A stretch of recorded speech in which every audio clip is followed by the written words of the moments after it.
बोले दुर्गा माता की जय। 13वां अध्याय, राजा सूरत और वैश्य को देवी का वरदान। महर्षि मेधा ने कहा, हे राजन, इस प्रकार देवी के उत्तम महात्म्य का वर्णन मैंने तुमको सुनाया।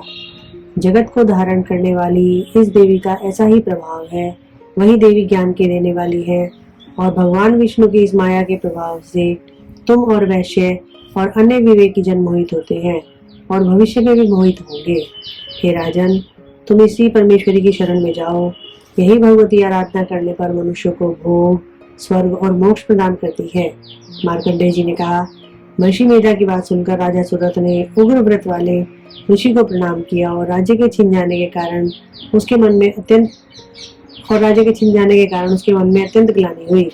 वे राजा तथा वैश्य तपस्या के लिए वन को चले गए और नदी के तट पर आसन लगाकर भगवती के दर्शनों के लिए तपस्या करने लगे। दोनों ने नदी के तट पर देवी की मूर्ति बनाई और पुष्प, धूप, दीप और हवन द्वारा उसका पूजन करने लगे।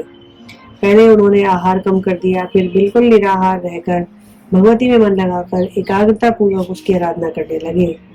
वह दोनों अपने शरीर के रक्त से देवी को बलि देते हुए 3 वर्ष तक लगातार भगवती की आराधना करते रहे। 3 वर्ष के पश्चात जगत का पालन करने वाली चंडिका ने उनको प्रत्यक्ष दर्शन देकर कहा, देवी बोली, हे राजन तथा अपने कुल को प्रसन्न करने वाले वैश्य, तुम जिस वर की इच्छा रखते हो वह मुझसे मांगो। वह वर मैं तुमको दूंगी, क्योंकि मैं तुम पर अत्यंत प्रसन्न हूँ। मार्कंडेय जी कहते हैं, यह सुनकर राजा ने अगले जन्म में नष्ट न होने वाला अखंड राज्य और इस जन्म में बलपूर्वक अपने शत्रुओं को नष्ट करने के पश्चात अपना राज्य पुनः प्राप्त करने के लिए भगवती से वरदान मांगा। और वैश्य ने भी, जिसका चित्त संसार की ओर से विरक्त हो चुका था, अतः भगवती से अपनी ममता और अहंकार रूप आसक्ति को नष्ट कर देने वाले ज्ञान देने को कहा। देवी ने कहा, हे राजन, तुम शीघ्र ही अपने शत्रुओं को मारकर पुनः अपना राज्य प्राप्त कर लोगे। तुम्हारा राज्य स्थिर रहने वाला होगा। फिर मृत्यु के पश्चात आप सूर्य देव के अंश से जन्म लेकर सावर्णिक मनु के नाम से इस पृथ्वी पर ख्याति की प्राप्त करोगे। हे वैश्य, कुल में श्रेष्ठ, आपने जो मुझसे वर मांगा है वह आपको देती हूँ। आपको मोक्ष के देने वाले ज्ञान की प्राप्ति होगी।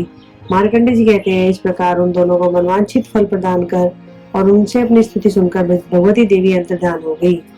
इस प्रकार क्षत्रियों में श्रेष्ठ वह राजा सूरत भगवान सूर्य देव से जन्म लेकर इस पृथ्वी पर सावर्णिक मनु के नाम से विख्यात होंगे। बोलो दुर्गा माता की जय, भगवती देवी मैया की जय।